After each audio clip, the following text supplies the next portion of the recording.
What happens in Vegas stays in Vegas. But what happens in the White House, it broadcasts on every network there is. And what people have seen during this visit is a huge amount of personal chemistry between the president and the crown For prince. sure. Welcome to this bonus episode of Taking the Edge Off the Middle East. This podcast is a series of casual conversations that offer up rare insider knowledge about the most important events in the broader Middle East and why it all matters to America today. I'm Brian Katulis. I'm host of the program and senior fellow here at the Middle East Institute. And today I'm joined by my friend Faisal Abbas, who's editor-in-chief of Arab News, the Riyadh-based Middle East English language daily. Faisal, welcome to MEI. Let's take some edge off the Middle East. Pleasure to be with you, Brian. Yeah, thanks. So before we start our conversation, Faisal, I want to offer a personal note to the audience and a dedication of this episode to my father, Jack Katulis, who passed away last week on Veterans Day. I raise this for three reasons. One, a very practical reason. I don't have many listeners. I need more listeners. And I've just lost a listener. So if you're listening to this podcast, tell a friend. We need more listeners. Tell them it's really good and interesting. Second, my dad really loved it in part because what we're trying to do in doing this, in taking the edge off the Middle East, is offer a friendly tone and the spirit, the ethos that he lived his life. He was a guy that when he went for runs in foreign cities and he would wave to people and smile, and it cheered him so much that so many people would smile back and be friendly. And that's what we're trying to do here. And he also loved the fact that we have friendly conversations with really substantive experts, people who know different parts of the world, like you, Faisal. And I'm so glad you're here to join us in this special conversation that I dedicate to my father, Jack Katulis. If I may interject just quickly there. First of all, my sincere condolences. I am very sorry for your loss. And at least he went away, I'm sure, feeling very proud. For me, I just say hats off because I don't know many people who bounce back straight back to work. And we almost canceled this because of the circumstances. So hats off to you, condolences. But not too many people I know can say that their parents left feeling so proud. So I'm quite sure he left feeling very proud. Thanks for that. And really, he's, it's not bounced back yet. It's still tough times, but we do what we can to carry on and do 100%. the things that we love to do. 100%. So let's start with the basics. You're from where? So I'm from a city in Saudi Arabia called Jeddah. Yes. On the Red Sea, on the west coast. Yes. Beautiful, nice place. I am not based there anymore now. I'm based in the capital, Riyadh city, where I edit a newspaper called Arab News. Yeah. But I do visit occasionally, and it is the point of entry of millions of Muslims who come to for pilgrimage in Saudi Arabia. So many people around the world would be famous with would be familiar with the port of Jeddah. Great. So you're from this magical country called Saudi Arabia, born in Jeddah, living in the capital city, Riyadh. Actually, I was born in Beirut. You were born in Beirut. Oh, how'd that come to be? Well, my mother happened to be there, and when you need to give birth, you need to give birth. So Yeah, you gotta do it wherever you can. can't really choose. Yeah, not a choice. So were you an anchor baby in Lebanon? Are you a Lebanese citizen now? No, Okay, I don't know what well, there is. Are. I am a Saudi citizen. Yeah, great. So, but Saudi Arabia, you're 43 years old. We were talking about this, 10 years younger than I am. Tell us about Saudi Arabia today. Yeah, I know you come back and forth to America. You studied in Britain as well, and yes, you're a worldly man. You're part of this period of globalization. How has Saudi Arabia in your lifetime, and in particular the last 10 years, changed? First, I'm glad that you pointed out that I'm 10 years younger. I know I look 10 years older, but it's good to know. You need to give me the secret later. Look, so Saudi Arabia is sometimes a victim of its own significance and of its own weight. First of all, what people need to know is Saudi Arabia geographically is the size of Western Europe put together. Wow. So it's a country the size of a continent, and it is as diverse as much as you can stretch that understanding of the sentence. I'm talking seaside, I'm talking mountains, I'm talking desert. In some areas, it's extremely hot. In some areas, it snows.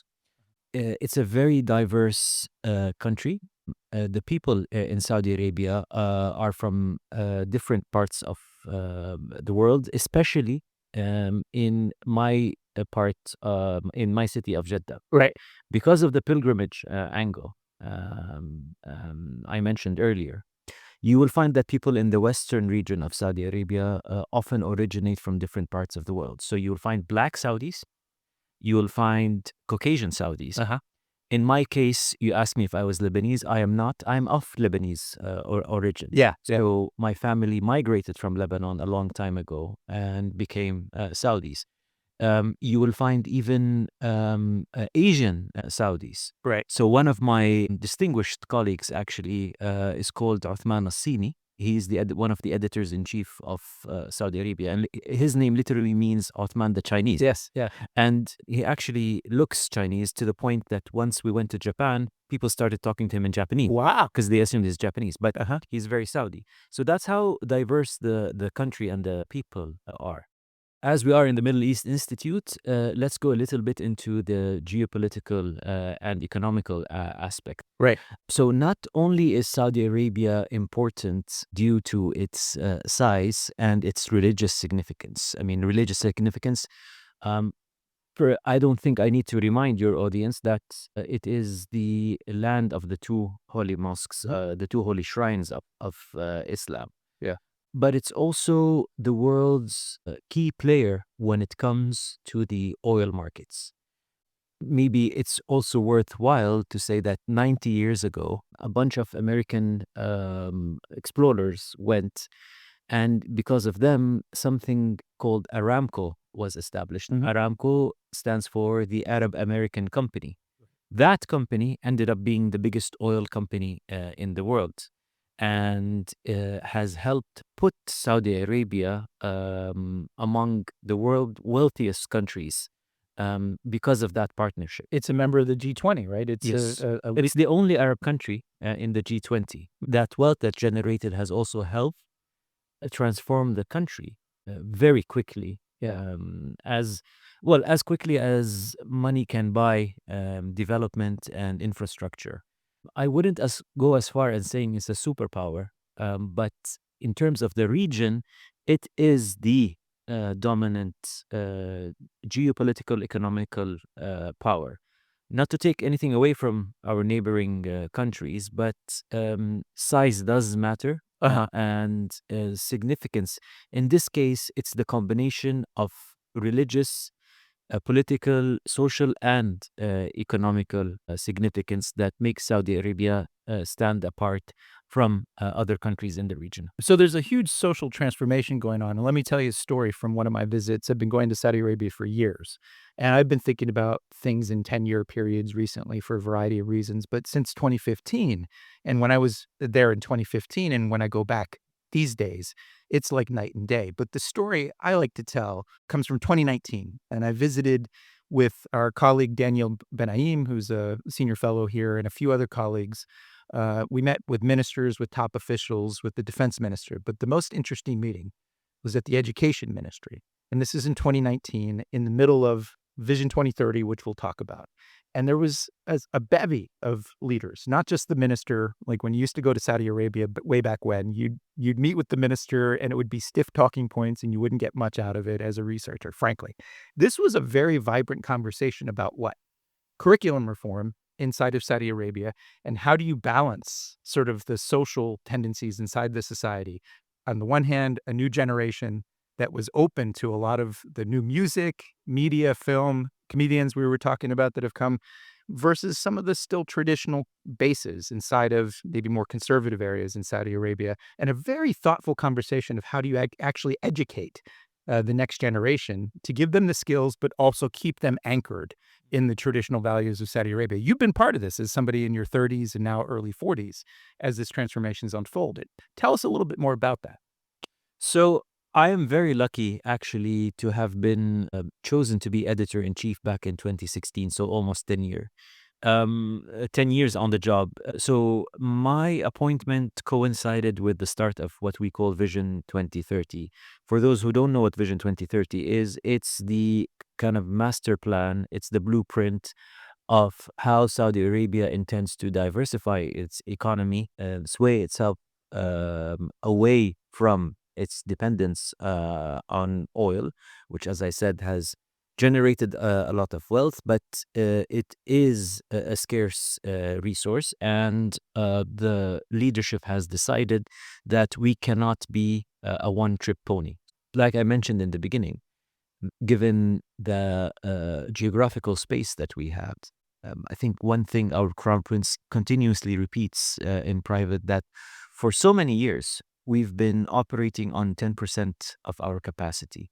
He is after the 90%, and that 90% means things as soft as travel and tourism, and that has been a tremendous success, unexpected.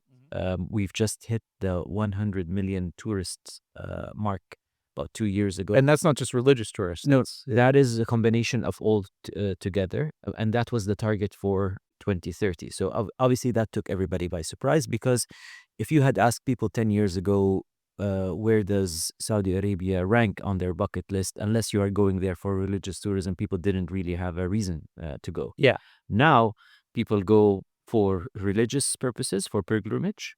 People go to attend the world's best concerts, comedy shows, what we call football or you call soccer. Yeah. We have some of the world's biggest stars now playing in the Saudi Football League or Soccer League, including Cristiano Ronaldo, who was here at the White House a few days ago. You have WrestleMania coming to Saudi Arabia, WWE. Amazing. Yeah. So WrestleMania for the first time will be held. We did work with the WWE to create a bespoke product called Crown Jewel.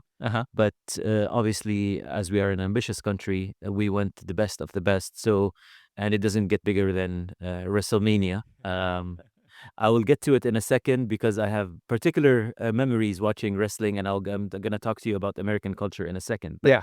when I was talking about diversification, I mean, the diversification of the economy can go from things as soft as travel and tourism to things as solid or as deep as mining. For example, massive amounts of lithium were discovered in Saudi Arabia and announced. And lithium, as you know, is very important when we talk about electrical batteries. Right. We are talking about nuclear energy now, and there are talks between the Saudi Arabian and the American government to recreate the Aramco success story I referenced earlier when it comes to nuclear energy. Right. Yeah. We are talking about things as sophisticated as artificial intelligence and technology.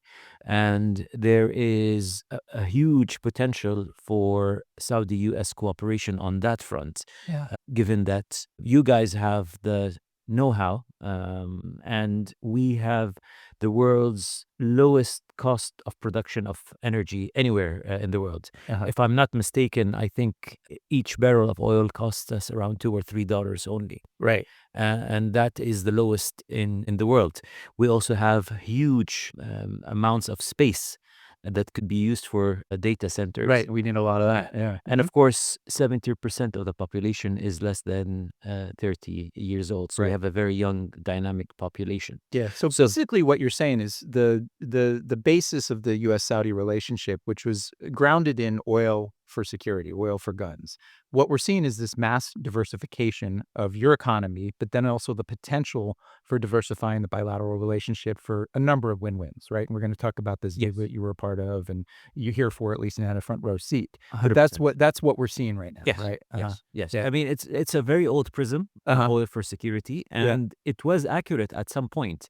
But as the country diversifies its economy, it's all of the above, all of what I've mentioned before. And the United States, being, the partner of choice, can be the partner that will make all of this happen if they choose to be. And what we're seeing today is a president, and I'm very conscious of the criticisms he has here internally. Yeah. But the way we look at it is, this is a man that means business. That is a man that will not allow anything bureaucracy to get in the way of making America great again, in the sense of creating jobs, helping industries thrive here. Yeah. And this is good for us, because With America or without America, Vision 2030 is happening. And if it's not American companies that are taking these contracts, they will be given to other countries. Yeah, we're going to get into why you still see America as the preferred strategic partner choice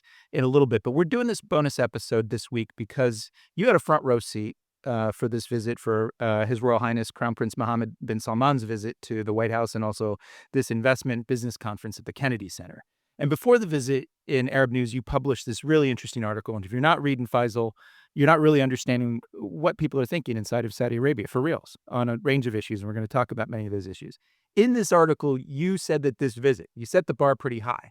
You reminded everybody that it had been 80 years since Franklin Delano Roosevelt met King Abdulaziz back in 1945, and really set the framework for an 80-year relationship that had its ups and downs, but more or less had been mutually beneficial to the two countries. What you argue in this article is that this visit this week could set the trajectory for the next 80 years. I know it's still too soon. There's a lot of work and a lot of follow-up.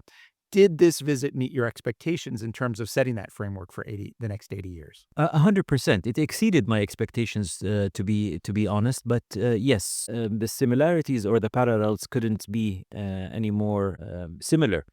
When King Abdulaziz, the founder of modern-day Saudi Arabia, the unifier of Saudi Arabia, met President FDR in 1945, they set the course of what would become a very successful relationship.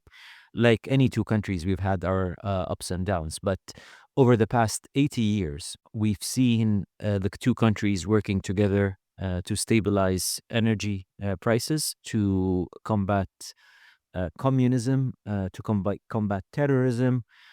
In the next 80 years, we could see, and we are beginning to see under the current leadership in Saudi Arabia, and with President Trump, you might have seen recently or during the visit that he mentioned that the Crown Prince brought up the war in Sudan. Right, yeah. And that the United States will work with Saudi Arabia to try to end that war. We've seen Saudi Arabia work with the United States to lift the sanctions over Syria now that the horrible regime of Bashar al-Assad and his family have been overthrown, which is good because, no average citizen, no child or mother or civilian should have to pay the price of the atrocities that are committed by a political regime which they had no say. Yeah, look, and on Syria, it's my view that Mohammed bin Salman and the Saudis were pivotal in convincing Donald Trump, who, when he was president-elect during the transition, and al-Shara and others came to power in December of last year, he and J.D. Vance, as vice president-elect at the time, said we should just stay the hell out. But on the eve of his visit in May to Saudi Arabia, Yeah. I think the quiet discussions, the groundwork that was laid by the foreign minister, His Royal Highness Prince Faisal, when he came here the month before that visit, there was a campaign to convince the Trump administration that Syria is pivotal. And Saudi Arabia saw this as an opportunity strategically to actually make the state system, the weak state system, the fragile state system of the Middle East, stronger in supporting Syria and convincing Trump to lift sanctions and also meet with al-Shara. 100%. Look, I wasn't privy to that conversation, but knowing the characters involved, I can imagine how it went. It would have went something like this. Yes, you have the humanitarian aspect of it, but governments are not charities. Yes, governments should do the ethical thing. Governments should have a heart and understand that there's a lot of people, there's a lot of refugees. Almost half of the country is out of the country. They're living in stark poverty. There's been a regime that's been robbing the country of its wealth, and people have been living in horrible conditions. Yes, that is one argument, but there's also another argument. You have a golden opportunity to turn a country that was a pariah, a country that was working very closely. In fact, the only friends of the former regime in Syria were the enemies of the United States. Yeah. You have a golden opportunity to turn that into an asset. Would you say no? You are a pro-business president, Mr. Trump. You have a golden opportunity to open up a new market Right. for American companies. Yeah. Are you going to turn away from that opportunity? At least give it a shot. Sure. So I believe that's how the conversation happens. And where Saudi Arabia is significant is, look, we now have a very good relationship with Qatar. We now have a very good relationship with Turkey. We have a working relationship with Iran. We have trust with Russia. And, we can talk to all of these people to ensure that there's a minimum level of guarantees when it comes to dealing with the current regime. With Syria, yeah. And, if anything goes wrong, you can come and talk to us. We'll see what we can do it. If I was President Trump, I would say, why not? I imagine this is how the conversation happened. And Right. this is how Saudi diplomacy works in terms of value creation, because the humanitarian aspect is, of course, important. And I believe it's the top priority for us as, to quote Stan Lee, with great powers comes great responsibility. Syrians are not Saudis, but they are our neighbors. They are fellow Arabs, and we should do what we can to help them.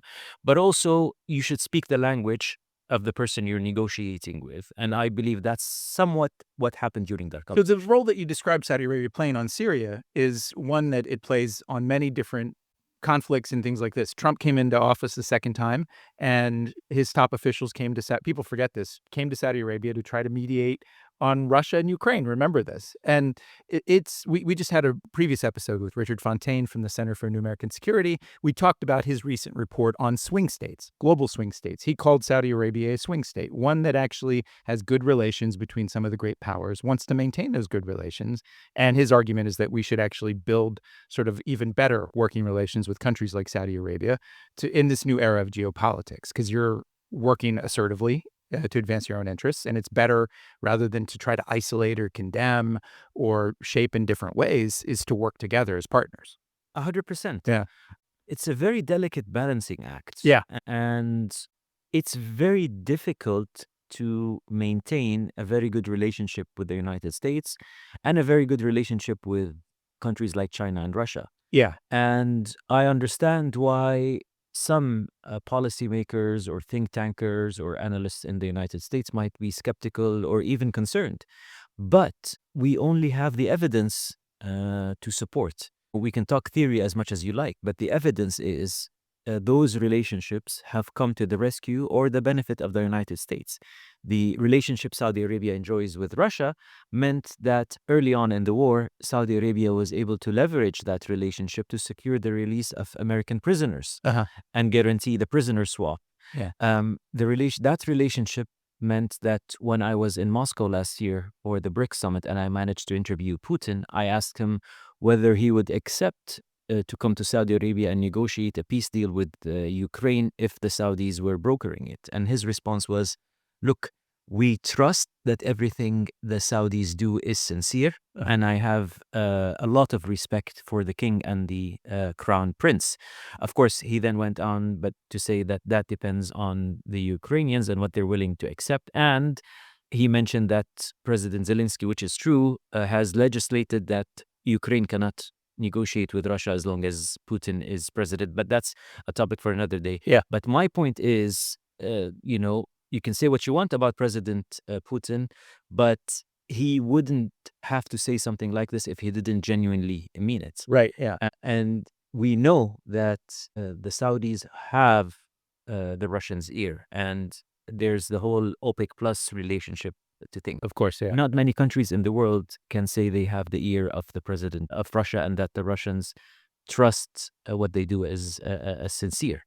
Most countries are either in this camp or in that camp. And you're a swing state. Yes. So yeah, but let's reel it back into this visit. What were the biggest outcomes? And then what are the things that we really need to work on? I mean, we had F-35s, but there's some, I think, long process and probably quite a long process. Civilian nuclear energy, again, seems to me, from my vantage point, at least it's still on the agenda, but it's not a clear pathway yet, a full 1, 2, 3 agreement or other things. But what were the biggest outcomes, and then where do you see more work that needs to be done? I think it's, as I described it in the article, it's almost like a revival or a renewal of the vows. It's a software update, if you want, of how this relationship can be significant for the next 80 years. So this is like when I took my wife to Vegas last year and we renewed our vows with Elvis. This is what you're saying. What happens in Vegas stays in Vegas. But what happens in the White House, it broadcasts on every network there is. And what people have seen during this visit is a huge amount of personal chemistry between the president and the crown For prince. sure. But that's not what's important because presidents come and go. What is important is that everything that has been discussed is something that is significant and applicable to whoever becomes president next or the upcoming presidents for the next 80 years, because artificial intelligence isn't going away. It's Right. only going to become more important. Diversification of our economy is not going to go away. We're going to continue working together on doing it. And, I think the most important thing is it was an opportunity for the American public and American lawmakers to experience firsthand what a new Saudi Arabia looks like, what the future king of Saudi Arabia. I think it's very significant or important to mention that while presidents come and go, we're looking at somebody who at least will be the king of Saudi Arabia for the next 50 years. Uh-huh. And, whenever that happens. Yeah. So it's very important for lawmakers, for stakeholders to know who are they dealing with. And I think what they've seen is somebody who is young, dynamic, surrounded by top-notch officials, decision makers, subject matter experts, and who has honored the 80-year relationship by, saying, if your slogan is America first, we're here to say, yes, America first, but it's not America only. We have this blueprint, we have this plan of diversification. Yeah. And as I mentioned earlier, we're going ahead with it, whether it's with the United States or not, but our partner of choice is the United States. Uh-huh. Now it's on you. And, here are all our cards. Everything is transparent.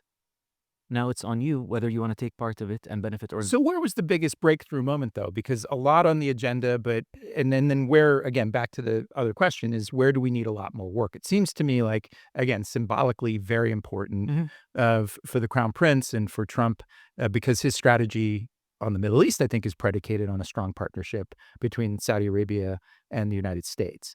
But my take on answering my own question here is some more progress on clarifying what sort of investment Saudi Arabia will make in the US. It went from 600 billion to a trillion. We'll see how those numbers add up.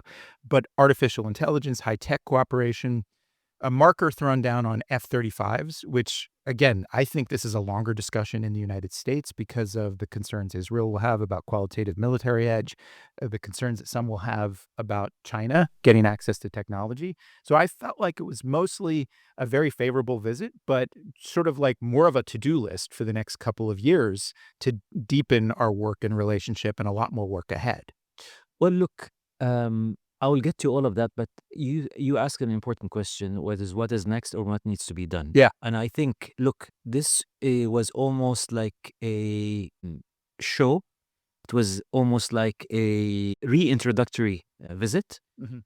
Now people need to download the latest updates. And I honestly think this is not just an American problem, but most countries in the world that I've been to, people don't seem to have downloaded the latest update or understand the realities of the new Middle East, which, by coincidence or by design, Saudi Arabia is playing a major role in. People are used to a divided Middle East. People are used to a multipolar Middle East where, conflicting agendas are working. People are used to Saudi Arabia and Iran not talking to each other and working aggressively towards each other. As I said earlier, we now have a working relationship. Yeah. The relationship with Turkey has improved quite a lot. Inter-GCC relations, while there will always be difference of opinions, but it's far better than it was only a few years ago since the Al-Ula declaration that happened recently. So I think the biggest thing that needs to be done by U.S. policymakers and think tankers, etc., is to understand the new realities of the Middle East. Right. And the new reality is of the Middle East, as stated by the Crown Prince, is we want this to become the new Europe. By the new Europe, we mean an integrated region that puts prosperity and the economy first. For that to happen, we need to put out fires. We need to reduce tensions, conflicts, and wars to a bare minimum. This is why we see Saudi Arabia embodied in the Crown Prince, of course, but also our very dynamic Foreign Minister, Prince Faisal, touring the world, touring the world, trying to secure as many buy-ins for a two-state solution, Right. which we see as the only viable. Yeah, we'll talk about option. that in a second. Yeah. Yeah, but we also see, again, with great powers, great responsibilities. We don't have to do this, but we are using this leverage, we're using this access that we have to the president of the world's biggest superpower to try and do good, to try and end wars in the region, to try to make sure that the new president in Syria has tools to work with, that we can pull out or pull up the Syrian people from their misery. We can hopefully end the conflict in Sudan. Part of it, as I said, is humanitarian. Part of it is strategic. Yeah. Because, it's an illusion to think that you can thrive alone. Yeah. You cannot, when God says, love thy neighbor, there's a lot of wisdom in that. And, you need to wish for your neighbor what you wish for yourself. Right. And in this case, we wish all our neighbors peace and prosperity. Yeah. So let's move beyond the visit. We talked about the visit. I want to ask your view as a thought leader, as someone who writes about Saudi policy and about the region, but observes U.S. politics quite a lot too. You're here. You were here with the Crown Prince on the visit, front row seat. A number of things happened just this week and in the past few weeks. And I'm curious just to hear your candid take, your personal take, not your publications, on the current state of play in U.S. politics. So the day that Crown Prince Mohammed bin Salman's meeting Donald Trump, there's a big vote in Congress on what? The Jeffrey Epstein files. How does someone of your generation, how do your friends, how do people talk about this? There was a government shutdown for more than a month here in the United States, and this partisan division and things like this on many issues, every single issue, including Saudi Arabia, which we'll get to in a second.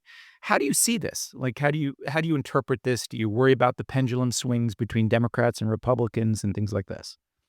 Well, look, the short answer is yes, but let me give you the long answer. And you've asked me to be honest, so I'll be honest. Yeah, go for it. There's a huge concern, me personally, but a lot of people as well in the region, about the state of democracies. And this is not a criticism of democracies. It's a fantastic system, maybe the best system when it works.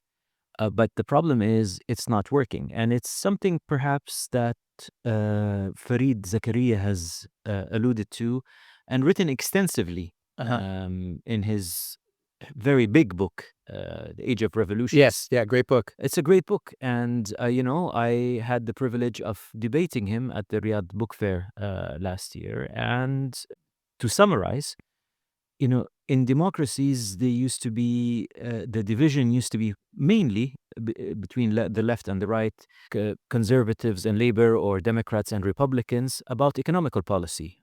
Do we want big spending? We want a bigger role for the government or a bigger role for the private sector? And usually, negotiations or compromises meant, agreeing on a certain tax bracket or a certain amount spent, and that was the end of it.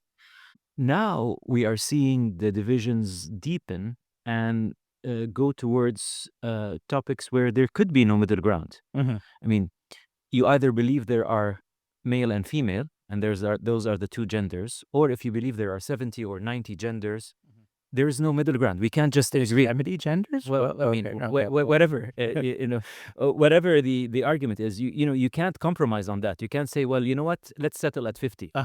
It's like a religious argument almost. Yeah. Exactly. Yeah. Exactly. So, but that creates real tensions. Tensions mean that you end up in a situation where there's paralysis. Yeah. And we've seen it in the government shutdown in the United States. I mean, both you and the Lebanese should forgive me, but this is something that we expect to see in Lebanon, not in the United States. Yeah, and I heard even in advance of the Crown Prince's visit, there was some concerns about whether it would have to be rescheduled because some of the people that were furloughed in the government and some of the things that they wanted to get done on this visit, again, it went forward, fortunately, but some of the things that were shut down and part of the rancor, this was a product of our own sort of divisions. And we may not have moved forward with these sorts of things. We did. did, and hopefully we'll move forward and not have another shutdown. Yeah. Do you worry? You've seen some of the debate that have come out about the Trump family business itself in Saudi Arabia, Live Golf, the real estate projects, all of this, and looking at those divisions in a democracy like ours, and the concerns expressed by Democrats in Congress. And again, it's not your system; it's our problem, and it's our issue. But do you worry that Saudi Arabia is becoming once again, like it did in the first Trump term, a partisan wedge issue, where Saudi Arabia is like a red state and Israel's a red state, Iran's a blue state, the Democrats, leaning in this sort of favor? Do you worry that even the perception of this visit and how closely Trump and Mohammed bin Salman seem to admire each other could create antibodies in the political system here and cause a lot of negativity to this bigger project that we've been talking about? Two things, I mean, to that point. First of all, I think this is an American issue. And again, the United States, at least from afar, was seen as not the cradle, but the epitome of separation of powers. So up until now, everybody fully trusts the American system, and that if there's something wrong, they will highlight it. Yeah. Um, until now, everything we've heard has been hearsay. It's Uh-huh. been, media reports. There is no smoking gun there. And You're talking about like the recent New York Times report on Daria and the Trump family business and other. no, I mean, look, there is no doubt that the Trump family business are doing business in Saudi Arabia. The question is, does that implicate Trump himself to say that he is biased because of those relationships? Uh-huh. And he's clearly said that, I've exited the family business. It's run by my sons, and, they have a right to pursue their interests. What bothers me is the same newspapers you mentioned, etc., weren't as aggressive following Hunter Biden's interests in Ukraine, for example. Yeah. And this is the kind of selectiveness that is really annoying. And, it's either separation of church and state, either you have to declare your interest and, Right. you go after everybody. But you just don't go after the person you don't like because of the mere fact that you don't like him, or because he's from a party or represents a movement that you are not aligned with. Uh-huh. I think this is the part that is really annoying. It's sort of the picking and choosing of who you go after. And the other thing is, it also sort of belittles or undermines the Saudi ability to read these things. I mean, it's almost as if you're thinking that, Saudi Arabian decision making is so shallow Yeah. that, we will write a check and we'll solve our problems. Yeah. So It isn't like that. yeah, but And there's you heard the Crown Prince say it in the White House when he raised the amount from 600 billion to 1 trillion. yeah. He clearly said, this is not a gift to the United States. We have a vision that is out there. Yeah. There's a whole document that explains what we are doing in terms of diversifying the economy. And it goes from space exploration down to mining in the ground. Yeah. And these things are happening with or without US companies. And the money has been allocated. Part of it's coming from the government, part of it is coming from the private sector.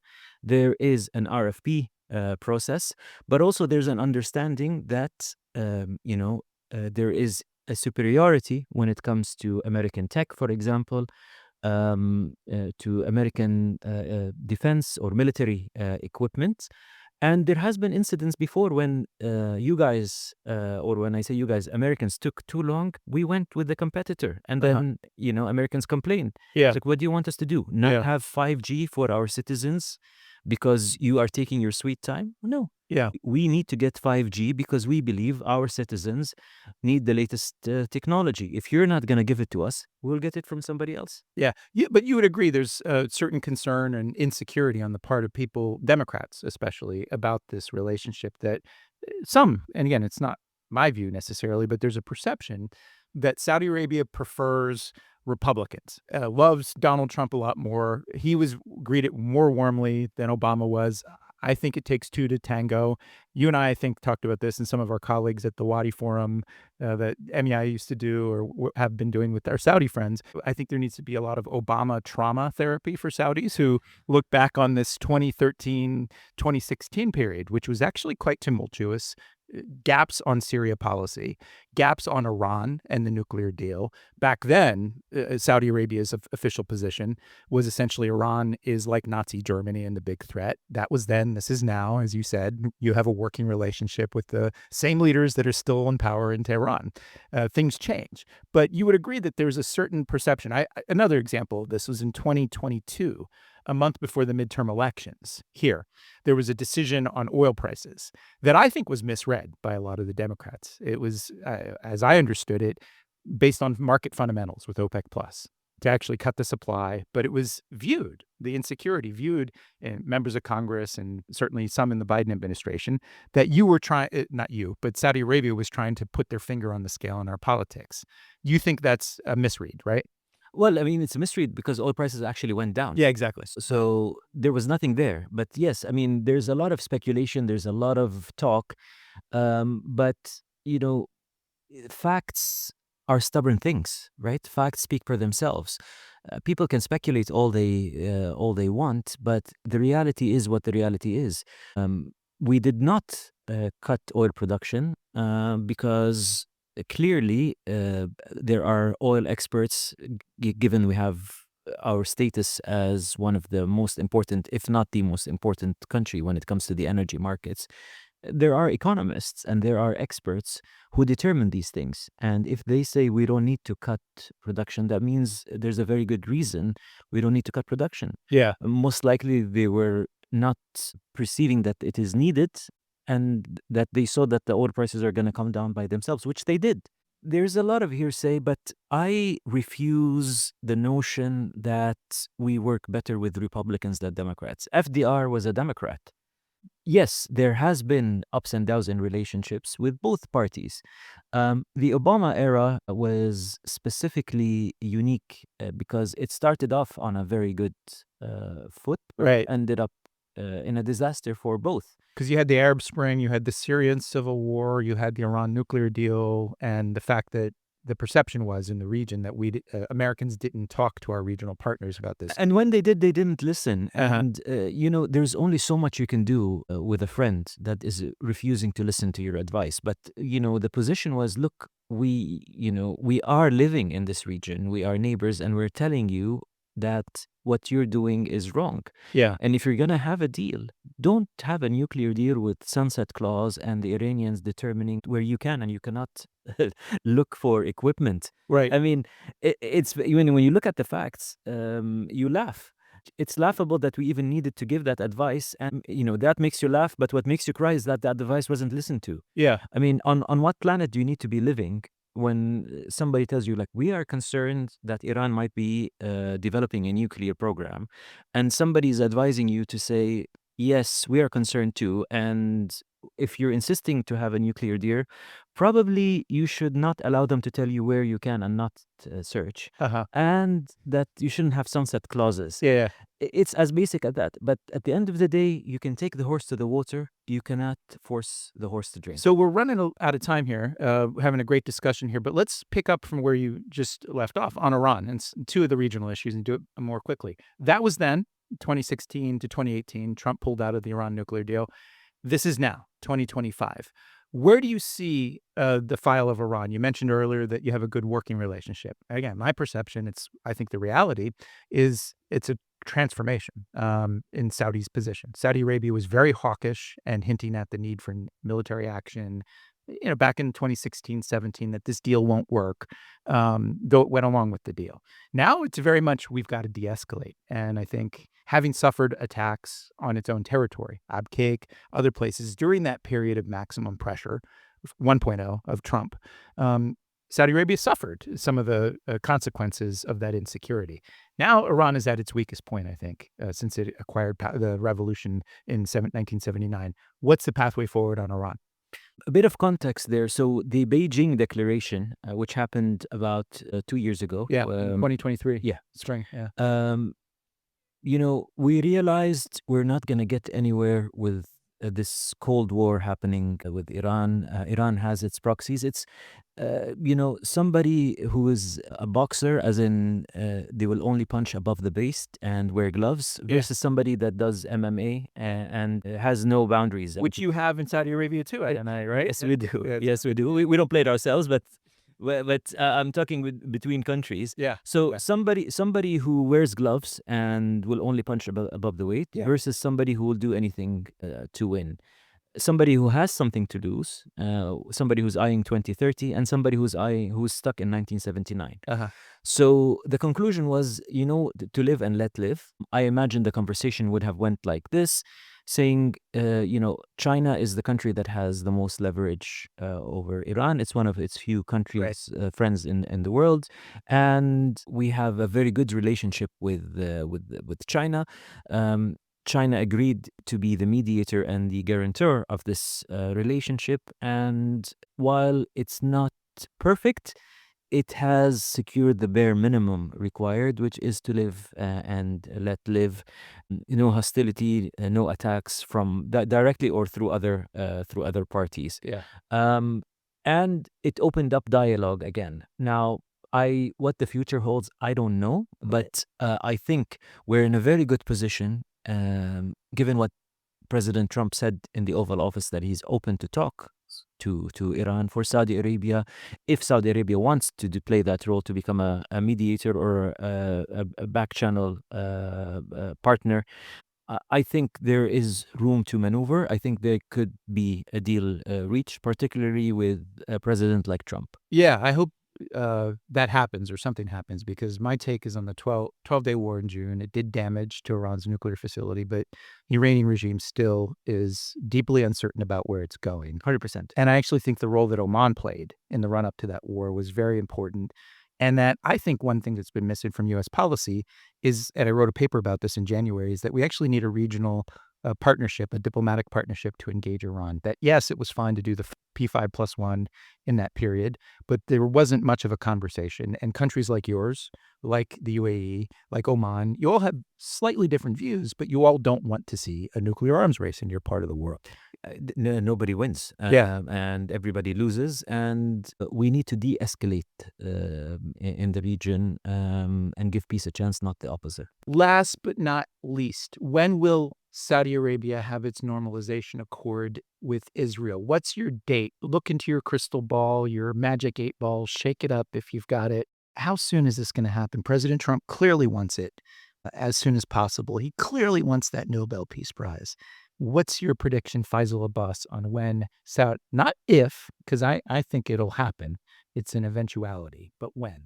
I mean, look, first of all, let's start with the Nobel Peace Prize. I think Trump should have won it this year. Why? Well, because of the wars he tried to stop or successfully stopped. We're talking about Pakistan and India. We're talking about what he's done, the ceasefire that he managed to achieve in Gaza. It's on shaky grounds, but at least I think he's more deserving than Obama, who won it a few months into his presidency without having to do anything. What about the bombing of alleged drug boats? That would have happened after he won the Peace Prize, to be fair. I don't think he's ever getting that Peace Prize, but we'll see. That's not to me. But what I'm saying is, the cherry picking there, Obama got it without having to do anything. Yeah, he wasn't George W. Bush. Well, there you go. Look, the normalization question is very important. And as much as I know that this position has been repeated, I don't think it's been repeated enough. I have to state it very clearly again to your viewers and listeners. Saudi Arabia's position has always been that there's no ideological problem with Israel being a Jewish state, and we are a Muslim Sunni state. Right. The problem with Israel is the illegal occupation of Palestinian land as per the United Nations. So in that context, all the Saudi peace initiatives and, Crown Prince Mohammed bin Salman offer, which is a normalization with Israel in exchange for a pathway to a Palestinian state, or indeed a Palestinian state, is a reiteration or a reincarnation of King Abdullah's Arab Peace Initiative, which was launched in Beirut, became an Arab initiative 23 years ago. 23 years ago. It's a reincarnation of what King Fahd tried to propose in Fas. What I'm trying to say is that there has been consistency in the Saudi position. So the moment that an Israeli president or an Israeli prime minister is courageous enough to acknowledge the right of Palestinians to have a state, to sign a binding document that either grants that state or grants a credible pathway, irreversible to that state, is the moment Saudi Arabia will start talking about normalizing ties with Israel. Because, as I said, we have no ideological problem with the state of Israel, but we will not normalize ties with Israel at the expense of Palestinians. So everything Crown Prince Mohammed bin Salman said in September of 2023, before October, because it was a big hint, big things are coming and all of this. What you're saying from your perspective now in 2025 is that we'll start that conversation, that it's not just we're not going to be so easy to give this away, that we have our own considerations. No, but even back then, even that Fox News interview, it was still conditional. However, the Israeli side being more lenient or accepting of a Palestinian state was a lot more likely back then. All the opinion polls, forget the government, all the opinion polls from Israel show that the Israeli people now are less accepting of 70% oppose a two-state. Absolutely. Yeah. Absolutely. And that is a challenge that the Israelis, and hopefully with some advice and pressure from the Americans, need to overcome. Because the only way to safeguard Israeli security is by ending the problem that started it from the beginning, which is a two-state solution. Now, people come to me and say, it's very easy to say, very hard to implement. What about, the settlements? What about the wall of separation? What about Israeli security? And you know what I say? I say, thank you. Nobody ever said peace was easy.